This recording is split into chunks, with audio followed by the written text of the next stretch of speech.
Okay, friends, what we're doing now is we are creaming the stick of unsalted butter, which is at room temperature, along with 3/4 cup of sugar. We're going to mix this on high speed until it is light and fluffy.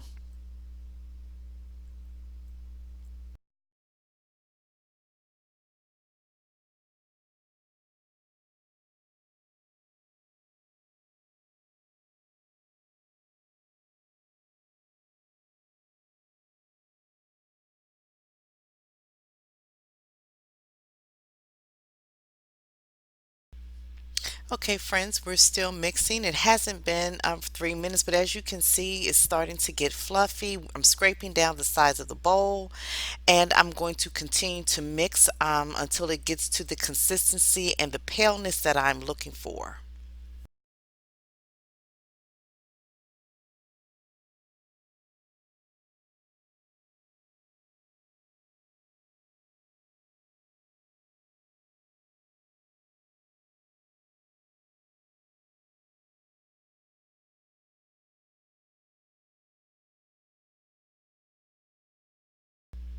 Okay, I'm scraping down the sides of the bowl once again, and you can see how things have changed. This is the butter and the sugar again, or what folks refer to as the wet ingredients. I'm going to mix it a little bit more, and I'll come right back to you.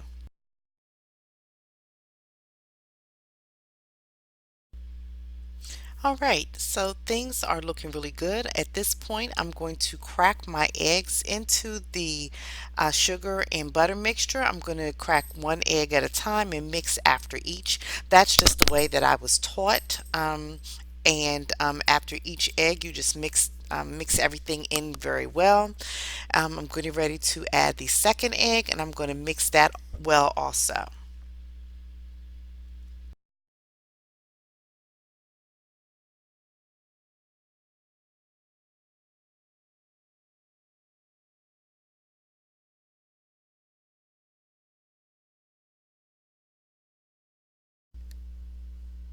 Okay, both eggs have been mixed in very well. I'm scraping the sides of the bowl down and just making sure that everything is really incorporated. Okay, as you can see here, I have juiced and zested half of a lemon, and I am getting ready to add 2 tablespoons of lemon juice to the sugar and butter mixture.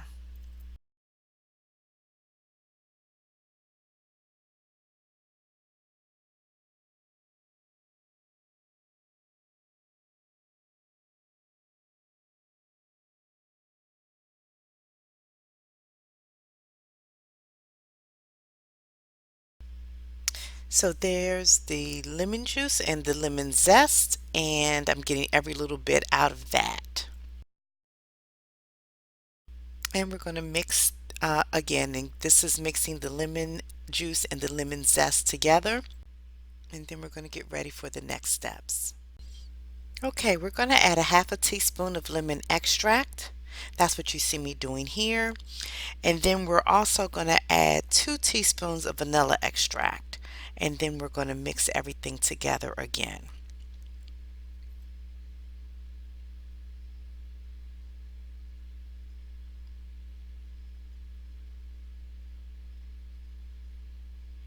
As you can see, I ran out and I had to open another bottle. So that's what's going on in this clip right here.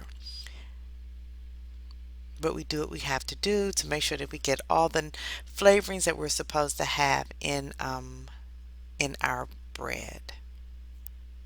I actually had to ask someone in the kitchen to open it for me because, as you see, I only really had one hand to do that with. And now here's the rest of the vanilla extract. There we go.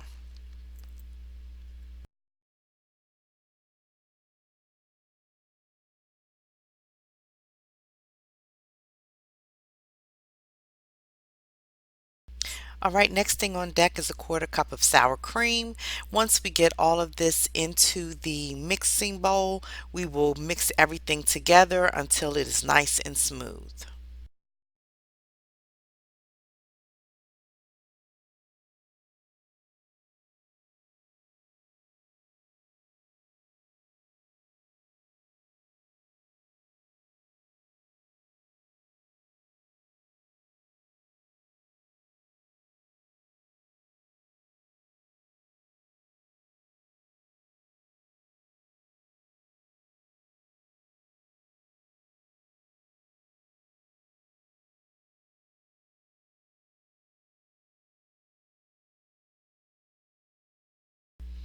Okay, everyone, this is my dry ingredients, which is 1 1/3 cups of all-purpose flour, 1 teaspoon of baking powder, a half a teaspoon of baking soda, and 1/8 teaspoon of sea salt. And I'm mixing that into my wet ingredients, and I'm going to mix that until it is fairly smooth. Okay, I'm just mixing things together to make sure everything is well combined, and that's what you see me doing here.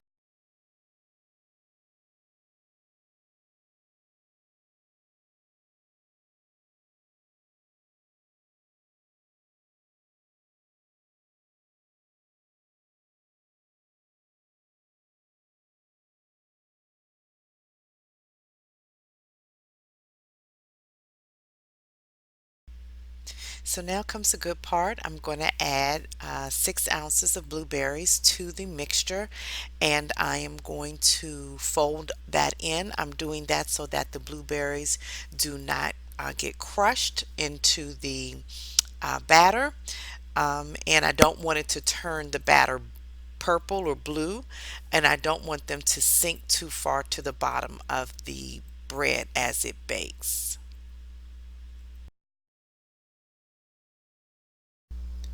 Okay, I'm preparing to put the bread into a greased baking dish.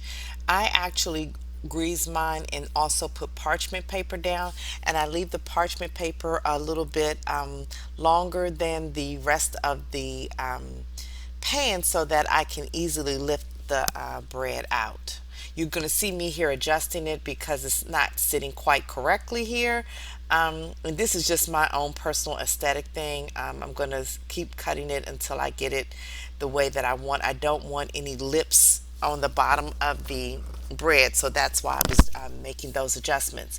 So as you see, we have a thick, beautiful batter that I am spooning into the greased bread pan. And once I get it in there, I'm going to spread it all out and have it ready to go into the oven.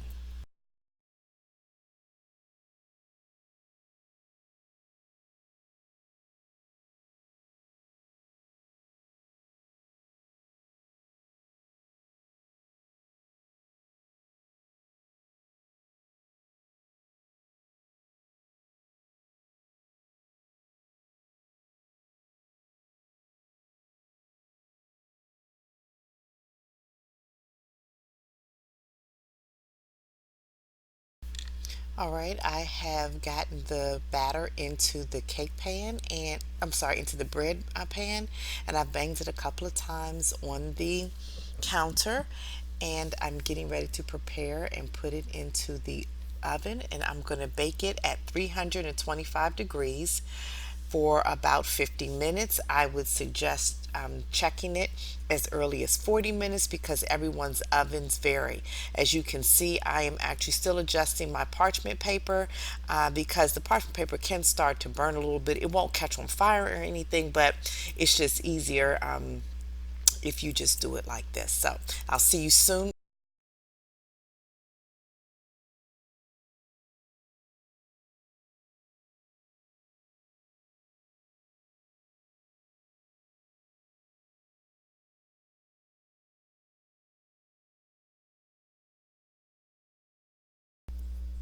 Okay, the cake is baked for 50 minutes and it is actually out of the oven and cooling.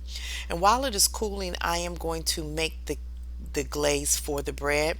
The glaze calls for 1 1/4 cups of confectioner sugar, 2 tablespoons of melted unsalted butter, 2 tablespoons of warm whole milk, a half a teaspoon of lemon juice, a half a teaspoon of vanilla extract, and a half a teaspoon of lemon extract. I'm going to stir all of that until it's creamy and smooth, and then I'm actually going to put it in the microwave for about 15 seconds to let it get very soft, so it makes it easier to smooth across the bread.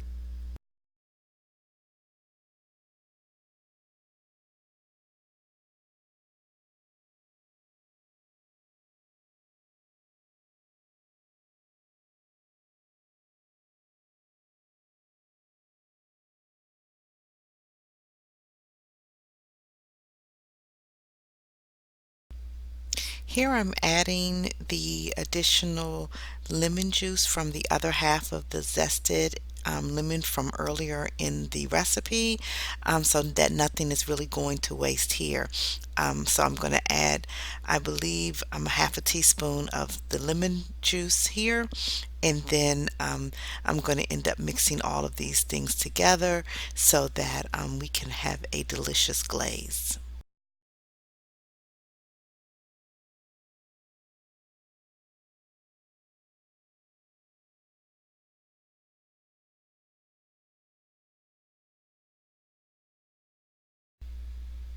We don't want to forget the warm milk. That's what I'm adding here now.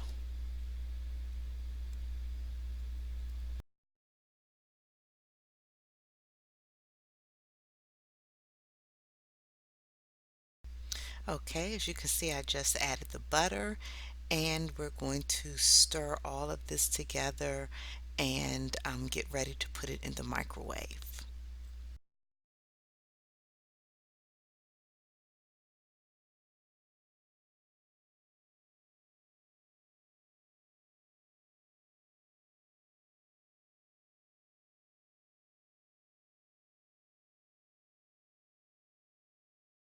And I'm going to mix it. As you can see, it's very creamy and mixed in now.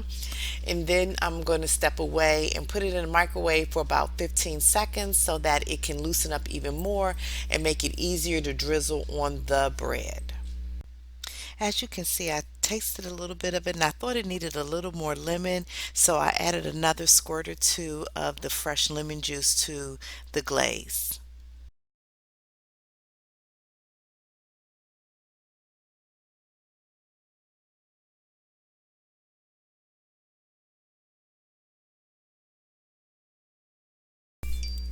Okay, everyone, as you can see, the glaze is out of the microwave and it's a lot thinner, and I'm getting ready to begin putting it, drizzling it over top of the bread.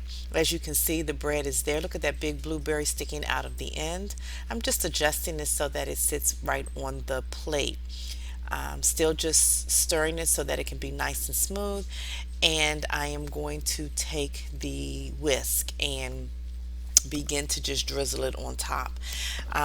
As you will see, as the clips continue to go forward, I just kind of put that to the wind and actually just made the glaze go over the entire top of the bread because the glaze was so delicious. The glaze was so delicious.